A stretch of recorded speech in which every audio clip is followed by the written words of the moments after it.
আশা করি সকলে ভালো আছো এবং সুস্থ আছো, বাড়িতেই রয়েছো তোমরা। আজকে আমরা একটা বিষয় আলোচনা করতে যাচ্ছি, যে বিষয়টা ইতিহাস চর্চার ক্ষেত্রে অত্যন্ত গুরুত্বপূর্ণ। কেননা এই উপজাতি বিদ্রোহের মধ্যে এমন কতগুলো বিদ্রোহ সংগঠিত হয়েছে যার চরিত্র কিন্তু ইতিহাস চর্চার ক্ষেত্রে একেবারে অন্যরকম। সেরকম বিদ্রোহগুলির মধ্যে আছে সন্ন্যাসী ফকির বিদ্রোহ, ওহাবি আন্দোলন ও ফরাজি আন্দোলন। তো আজকে আমরা প্রথমটা পড়বো, যেটা হচ্ছে সন্ন্যাসী ফকির বিদ্রোহ। তো আজকে আমাদের আলোচনার বিষয় সন্ন্যাসী ফকির বিদ্রোহ। এইখান আমরা কি কি পড়বো এখান থেকে? মূলত এখান থেকে পড়বো সন্ন্যাসী কারা, ফকির কারা, কেন সন্ন্যাসী ফকির বিদ্রোহ হয়, সন্ন্যাসী ফকির বিদ্রোহের বৈশিষ্ট্য কী ছিল, সন্ন্যাসী ফকির বিদ্রোহের চরিত্র কি, সন্ন্যাসী ফকির বিদ্রোহ কেন ব্যর্থ হয়, এতগুলো দিক আমাদের পড়তে হবে। তো চলো আজকে আমাদের আলোচনার বিষয় সন্ন্যাসী ফকির বিদ্রোহ। 1763 থেকে 1800 খ্রিস্টাব্দে পর্যন্ত বাংলা বিহারের বিস্তীর্ণ এলাকায় সন্ন্যাসী ফকির বিদ্রোহ সংগঠিত হয়েছিল। সন্ন্যাসী ফকিরদের সঙ্গে কারিগর, কৃষক, গ্রামের মানুষ সম্মিলিতভাবে জমিদার, জোতদার, মহাজন ও ব্রিটিশদের বিরুদ্ধে প্রবল প্রতিরোধ গড়ে তুলেছিল। মূলত 76-এর মন্বন্তরের পর হেস্টিংসের সময়কালে এই বিদ্রোহ প্রবল আকার ধারণ করে।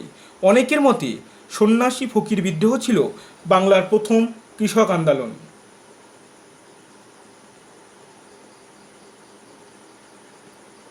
তো এই সন্ন্যাসী ফকির বিদ্রোহ পড়তে গেলে প্রথমেই আমাদের যে বিষয়টা জানতে হবে সেটা হচ্ছে সন্ন্যাসী কারা।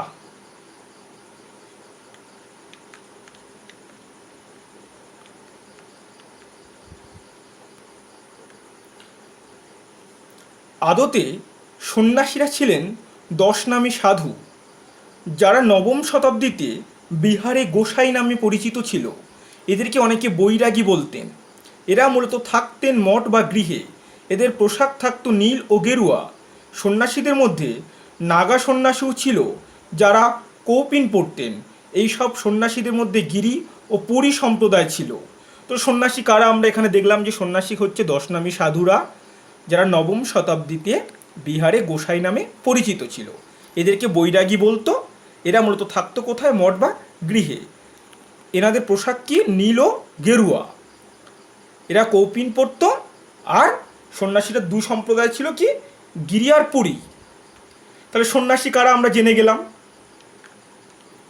এবার মূলত আমরা জানবো ফকির কারা। ফকিররা হচ্ছে মূলত মাদারিয়া নামে সুফি সিলসিলার অন্তর্গত। এদের মূল কেন্দ্র ছিল দারগা। এরা ইসলামের অনুশাসন মেনে চলতো না। এই জন্য ইসলামের যে বিধান যারা দেয় উলেমারা, তাদের সঙ্গে এদের একটা বিরোধ ছিল। এরা মূলত হিন্দু সন্ন্যাসীদের মতো গা মাথায় ছাই মাখত এবং মাথায় ও গলায় লোহার সেগল পরত। এরা এই বিদ্রোহে মূলত এই ফকিরদের থেকে যেসব নেতা উঠেছিল তারা হচ্ছে মজনু শাহ, মুসা শাহ, করিম শাহ, সেরাক আলী, শোভন আলী। এরা কানপুর, বেনারস, লখনৌ, গোরক্ষপুর, নেপাল অঞ্চলে এরা মূলত বসবাস করত। এরা উরস নামে একটা উৎসব উপলক্ষে বাংলার বিভিন্ন দরগাতে আসতো। তা ফকির কারা তোমরা তাহলে জানতে পারলে, যে এরা মাদারিয়া সম্প্রদায়ের লোক, সুফি সিলসিলা অন্তর্গত। এদের মূল কেন্দ্র ছিল হচ্ছে দরগাতে। এরা ইসলামের অনুশাসন মেনে চলতো না বলে ইসলামের যে বিধান, শরিয়াত মেনে যে শাসন করে যারা উলেমা, তাদের সঙ্গে এদের একটা বিরোধ ছিল। এরা হিন্দু সন্ন্যাসীর মতো ছাই মাখত, মাথায় গলায় লোহার শিকল পরত। তাহলে আমরা সন্ন্যাসী ফকির জেনে গেলাম। এবার হচ্ছে এই বিদ্রোহ কেন সংগঠিত হলো। দেখো, এই সংগঠিত বিদ্রোহকে সন্ন্যাসী বিদ্রোহের যে কারণ, সন্ন্যাসী ফকির বিদ্রোহের প্রথম যে কারণ, এটা হচ্ছে কোম্পানির বিভিন্ন নীতির প্রভাব। মানে কোম্পানি এমন কিছু নীতি চালু করেছিল যার জন্য সন্ন্যাসী ফকিরদের বিদ্রোহ করতে হয়েছিল। প্রথম নীতি কি না, যেহেতু এই সন্ন্যাসী ফকিররা হচ্ছে ভ্রাম্যমান উপজাতির লোক, এরা এক জায়গা থেকে অন্য জায়গায় ঘুরে বেড়াতো। সরকার চেয়েছিল এদের বলপূর্বক একটা স্থায়ী এবং স্থিতিশীল জীবনে অভ্যস্ত করতে, যেটা নিয়ে এদের সঙ্গে কোম্পানির কিন্তু বিরোধ বেঁধেছিল। তাছাড়া এরা কি করেছিল, বিভিন্ন জায়গা থেকে দান গ্রহণ করতো এই সন্ন্যাসী ফকিররা। সেই দান গ্রহণের উপর নিষেধাজ্ঞা জারি করেছিল কোম্পানি, এবং এদের উপর বিভিন্ন তীর্থ কর আরোপ করা হয়েছিল, যার ফলে এই কোম্পানির এই নীতিতে তারা কিন্তু প্রচণ্ড রূপে ক্ষুব্ধ হয়, এবং যার ফলস্বরূপ আমরা কি দেখেছিলাম, এরা বিদ্রোহের পথে পা বাড়ায়। 2 নম্বর যে কারণটা হচ্ছে নিষ্কর জমি অধিগ্রহণ। বলা হচ্ছে এই যে সন্ন্যাসী আর ফকির, এরা অনেকেই মুঘল ও নবাবী আমলে সেনাবাহিনীর কাজ করত। বিনিময়ে কি করত না, কোম্পানির আমলের আগে মানে মুঘল ও নবাবী আমলে সেনাবাহিনীর কাজ করত, বিনিময়ে কি করত না নিষ্কর জমি ভোগ করত। কিন্তু কোম্পানি এসে কি করে না এই রাজস্ব বৃদ্ধি করে এবং এই নিষ্কর জমিগুলি তাদের কাছ থেকে কেড়ে নিয়ে করের আওতায় ফেলে দেয়, যার জন্য কি হয়েছিল, এই দরিদ্র সন্ন্যাসীরা কিন্তু অনেকটা ক্ষেপে গেছিল। 3 নম্বর যে কারণটা, এটা হচ্ছে ব্যবসায়িক স্বার্থে আঘাত। না সন্ন্যাসী ফকিরা মূলত ঘুরে ঘুরে রেশম, মশলা ইত্যাদির ব্যবসা করত, কিন্তু ইস্ট ইন্ডিয়া কোম্পানির কর্মচারীদের একচেটিয়া যে বাণিজ্যিক নীতি, তাতে তাদের যে ব্যবসা কিন্তু লাঠে উঠে গেছিল, যার ফলশ্রুতিতে তারা কিন্তু বিদ্রোহের পথে পা বাড়িয়েছিল। তাহলে প্রথম কারণ কি দেখেছি, কোম্পানির বিভিন্ন নীতি, সেই ভূমি রাজস্ব নীতি বলো, কোম্পানির বিভিন্ন রকম ধর্মীয় কর আরোপের নীতি দেখলাম। নিষ্কর জমিতে দেখলাম যে কোম্পানি কী করে নিষ্কর জমি অধিগ্রহণ করছে, কী করে ব্যবসায়ী স্বার্থের উপর আঘাত করছে। তারপর যেটা হচ্ছে অস্ত্র বহনের নিষেধাজ্ঞা। 1773 সালে ওয়ারেন হেস্টিংস ঘোষণা করে অস্ত্রশস্ত্র নিয়ে কেউ চলাচল করতে পারবে না। পরে সংশোধন করে কেবলমাত্র সন্ন্যাসীদের উপর তা বলবৎ করে, ফলে সন্ন্যাসী ফকিরা কিন্তু ক্ষুব্ধ হয়ে যায়। মানে এরা কিন্তু ঘোড়ার পিঠে চড়ে বেড়াতো, কোমরে অস্ত্র ছিল, ফলে এদেরকে যে কোনো মুহূর্তে কোম্পানি দমন করতে পারতো না। তাই কোম্পানি যাতে দমন করতে পারে এই আশায় এদের উপর একটা আইন চালু করে। আর এই বিদ্রোহের মূল যে কারণ সেটা হচ্ছে 76-এর মন্বন্তর। বঙ্কিমচন্দ্র চট্টোপাধ্যায় তার আনন্দমঠ উপন্যাসে মোটামুটি 76-এর মন্বন্তরের বর্ণনা দিয়েছেন। এই 76-এর মন্বন্তরের ফলে কী হয়েছিল, বাংলার কৃষক কারিগরদের জীবন একেবারে ছিন্ন ভিন্ন হয়ে গেছিল। মানুষ খেতে পারতো না, ফলে মানুষ খেতে না পাওয়ায় কী হয়েছিল না, বহু মানুষ অনাহারে মারা যায়। এই দুর্ভিক্ষ পীড়িত নিপীড়িত কৃষক কারিগররা কিন্তু সন্ন্যাসী ফকিরদের সঙ্গে তাদের এই ক্ষোভের বহিঃপ্রকাশ স্বরূপ বিদ্রোহে কিন্তু অংশগ্রহণ করেছিল। তাহলে আমরা বিদ্রোহের কারণটা মোটামুটি জেনে গেলাম। কী কী কারণ, একটা হচ্ছে কোম্পানির নীতির প্রভাব, 2 নম্বরে জানলাম নিষ্কর জমি অধিগ্রহণ, নিষ্কর মানে যে জমিতে কর দিতে হতো না সেই জমি অধিগ্রহণ, 3 নম্বরে জানলাম ব্যবসায়িক স্বার্থে আঘাত, তারপরে জানলাম অস্ত্র বহনের নিষেধাজ্ঞা, তারপরে জানলাম 76-এর মন্বন্তর। এগুলো আমরা জানলাম। বিদ্রোহের মূল কেন্দ্র কোথায় ছিল? বাংলার মানে বাংলাদেশের অবিভক্ত বাংলার দিনাজপুর, কোচবিহার, মনমোহন সিংহ, ফরিদপুর, বাগুড়া ও বীরভূম ছিল এই বিদ্রোহের মূল কেন্দ্র। বিহার ও নেপাল সীমান্তে এই বিদ্রোহ কিছুটা হলেও প্রভাব ফেলেছিল। উত্তরপ্রদেশের কানপুর, বেনারস, লখনৌ ও গোরক্ষপুরে এই বিদ্রোহ কিন্তু হয়েছিল। তাহলে বিদ্রোহের মূল কেন্দ্রগুলো তো আমরা দেখলে, এখান থেকে কিন্তু পরীক্ষায় প্রশ্ন পড়ে সন্ন্যাসী ফকির বিদ্রোহের কেন্দ্র চিহ্নিত করো ম্যাপে, তখন তোমায় কিন্তু করতে হবে।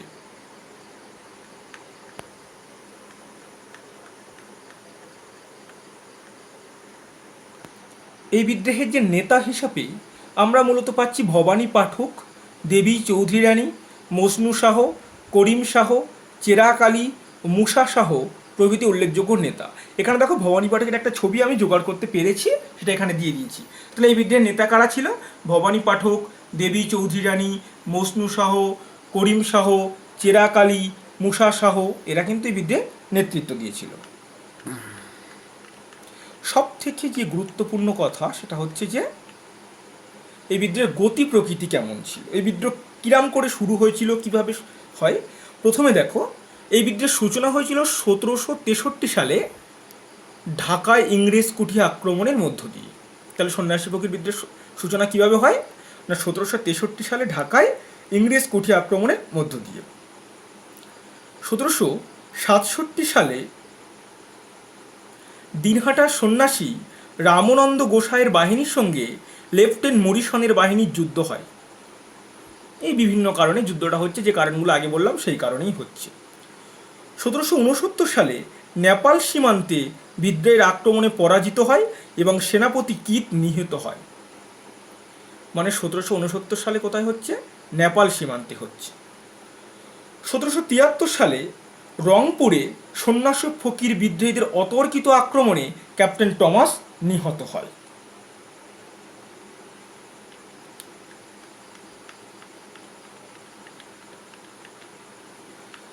এবার কি হলো, গভর্নর জেনারেল ওয়ারেন হেস্টিংস এই বিদ্রোহকে দমন করার জন্য উঠে পড়ে লাগলো। তিনি এক বিশাল বাহিনী দিয়ে জলপাইগুড়িতে দমন নীতি শুরু করে এবং যেখানে জলপাইগুড়ির সন্ন্যাসী ফকিরা কিন্তু পরাজিত হয়।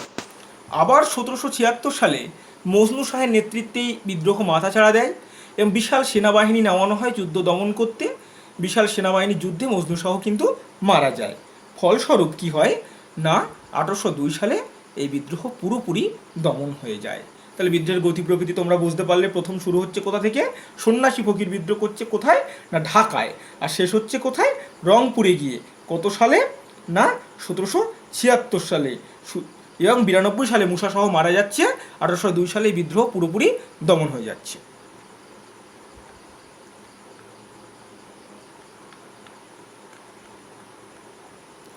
এই বিদ্রোহের বৈশিষ্ট্য,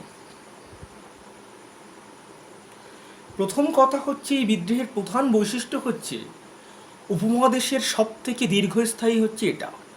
1763 থেকে 1800, দীর্ঘ 3 দশকের মতো বেশি সময় ধরে এই বিদ্রোহ কিন্তু পরিচালিত হয়েছে। 2 নম্বর হচ্ছে কৃষক বিদ্রোহ। কৃষক বিদ্রোহটা কিনা, এই বিদ্রোহ মূলত ঐতিহাসিকরা মনে করছেন যে এখানে 76-এর মন্বন্তরের ফলে দুর্ভিক্ষ নিপীড়িত, লাঞ্ছিত, অসহায়, নিপীড়িত কৃষকরা কিন্তু এই বিদ্রোহে যোগদান করেছিল। এই বিদ্রোহে আর একটা হচ্ছে হিন্দু মুসলমান ঐক্য, সন্ন্যাসীর পাশাপাশি ফকিররা কিন্তু এই বিদ্রোহে যোগদান করেছিল। সুতরাং এই বিদ্রোহে আর একটা বৈশিষ্ট্য ছিল হিন্দু মুসলমান ঐক্য। এই বিদ্রোহ ব্রিটিশ বিরোধিতা দেখা করেছিল। কেন না, এই বিদ্রোহের ফলে যে ব্রিটিশ সরকার তার কাছারি, তার অফিস ইত্যাদি আক্রমণ করেছিল, গভর্নর জেনারেলরা মারা গেছিল এই বিদ্রোহে। সুতরাং এই বিদ্রোহ কিন্তু ব্রিটিশ বিরোধিতার লক্ষণ। জমিদার বিরোধিতা, এই বিদ্রোহের ফলে কি হয়েছিল না, জমিদারদের বিরোধিতা করা হয়েছিল। মানে জমিদারদের কাছারি বাড়ি, তাদের ধানের গোলা, তাদের খামার বাড়ি, তাদের বসত বাড়ি ইত্যাদি কিন্তু আক্রমণ করা হয়েছিল। সুতরাং এই বিদ্রোহের আরেকটি বৈশিষ্ট্য ছিল কি, জমিদারের বিরোধিতা করা। এবার যে সব থেকে গুরুত্বপূর্ণ যে অংশ, সেটা হচ্ছে এই বিদ্রোহের চরিত্র কেমন ছিল।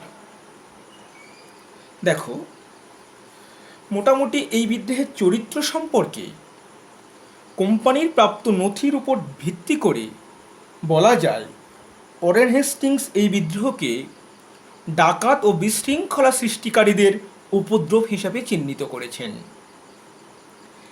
বিংশ শতকের প্রথম দিকে আইসিএস ব্রজেন্দ্রনাথ বন্দ্যোপাধ্যায় ও যামিনী মোহন ঘোষ মূলত কোম্পানির দলিলের উপর নির্ভর করে বলেছে যে এই বিদ্রোহের যে অস্থির পরিবেশ, তার জন্য দায়ী হচ্ছে সন্ন্যাসী ফকিররা। অন্যদিকে মার্ক্সবাদী ঐতিহাসিক সুপ্রকাশ রায় সন্ন্যাসী ফকির বিদ্রোহকে গণসংগ্রাম রূপে দেখেছেন। তার মতে এই বিদ্রোহে শুধু সন্ন্যাসী ফকিরাই যোগ দিইনি, 76-এর মন্বন্তরের ফলে দুর্ভিক্ষ পীড়িত, নিপীড়িত, লাঞ্ছিত, অসহায় কৃষক, কারিগররা এই বিদ্রোহে যোগদান করেছিল। অতীশ দাশগুপ্ত এই বিদ্রোহ মূলত দেখেছেন 76-এর মন্বন্তরের ফলে নিপীড়িত, ক্ষুধার্ত, বঞ্চিত কৃষকদের যোগদান স্বরূপ, এবং তিনি একে কৃষক বিদ্রোহ বলে উল্লেখ করেছেন। এক্ষেত্রে গ্যারার্ড উইলিয়াম হান্টারও এই বিদ্রোহকে কৃষক বিদ্রোহ রূপে উল্লেখ করেছেন।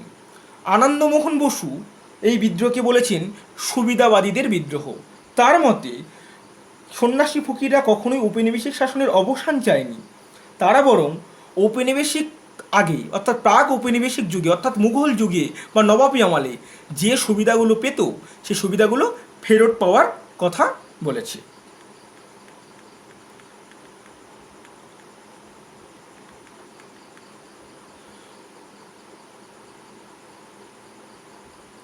অনিরুদ্ধ রায় এই বিদ্রোহে হিন্দু মুসলমান এক পতাকা তলে এসে সশস্ত্র সংগ্রামের প্রচেষ্টা যে প্রদর্শিত করেছিল, তা এক নতুন পথের দিশারি বলে তিনি মন্তব্য করেছেন।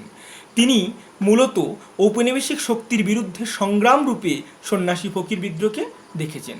লেস্টার হ্যাসিসন এই বিদ্রোহকে স্বাধীনতা সংগ্রাম বলে অভিহিত করেছেন। তার মতে নিপীড়িত অসহায় মানুষ ঔপনিবেশিক শাসনের মুক্তির জন্য এই বিদ্রোহ করেছিল। এই বিদ্রোহ কেন ব্যর্থ হয়? লাস্ট কথা, এই বিদ্রোহ কেন ব্যর্থ হলো? প্রথম যেটা ব্যর্থতার কারণ হচ্ছে এই বিদ্রোহের যোগ্য কোনো নেতা ছিল না। যারা নেতৃত্ব দিয়েছিল তাদের মানসিকতা ততটা বৃহত্তর ছিল না। সুতরাং উপযুক্ত নেতার অভাবে কিন্তু এই বিদ্রোহ ব্যর্থ হয়েছিল। 2 নম্বর পয়েন্ট হচ্ছে আদর্শবোধের অভাব। এই বিদ্রোহ চালিত হয়েছিল মূলত একটা সংকীর্ণ আদর্শকে সামনে রেখে। বৃহত্তর কোনো আদর্শ দ্বারা এই বিদ্রোহ কিন্তু পরিচালিত হয়নি। বোঝাপড়ার অভাব, বিদ্রোহীদের মধ্যে বোঝাপড়া ছিল না। যদি সত্যি বোঝাপড়া থাকতো তাহলে বিস্তীর্ণ অঞ্চল জুড়ে যদি একই সঙ্গে এই বিদ্রোহ সংগঠিত হতো তাহলে কিন্তু এই বিদ্রোহ দমন করা যেত না। সুতরাং বিদ্রোহীদের মধ্যে পারস্পরিক বোঝাপড়ার কিন্তু একটা অভাব পরিলক্ষিত ছিল। উন্নত রণকৌশলের অভাব। না, এই বিদ্রোহীদের কাছে যে অস্ত্রপাতি ছিল সেগুলো ব্রিটিশদের আধুনিক অস্ত্রের তুলনায় অনেকটা নিম্নগামী। সুতরাং এই রণকৌশলের উন্নতি না থাকার জন্য বিদ্রোহীদের কিন্তু পরাজয় বরণ করতে হয়েছিল। আর একটা পয়েন্ট যেটা আঞ্চলিক সীমাবদ্ধতা, মানে এই বিদ্রোহ একটা নির্দিষ্ট অঞ্চলে যেহেতু হয়েছে সুতরাং দমন করতে আমাদের সুবিধা হয়েছে। এই দিকে তাকিয়ে বলা যেতে পারে সন্ন্যাসী ফকির বিদ্রোহ ব্যর্থ হয়েছিল। তবু এই কথা জোর দিয়ে বলা যায় যে সন্ন্যাসী ফকির বিদ্রোহ ঔপনিবেশিক ভারতের ইতিহাসে এক গুরুত্বপূর্ণ অধ্যায়। বাংলার নিপীড়িত বঞ্চিত কৃষকদের সমষ্টির সঙ্গে সন্ন্যাসী ফকিরা জুটিয়ে যে অভ্যুত্থান বা যে বিদ্রোহ সংগঠিত করেছিল, নিঃসন্দেহে আধুনিক ভারতবর্ষের ইতিহাসে তা এক গণসংগ্রাম রূপে পরিগণিত থাকবে। নমস্কার, সবাই ভালো থাকবে।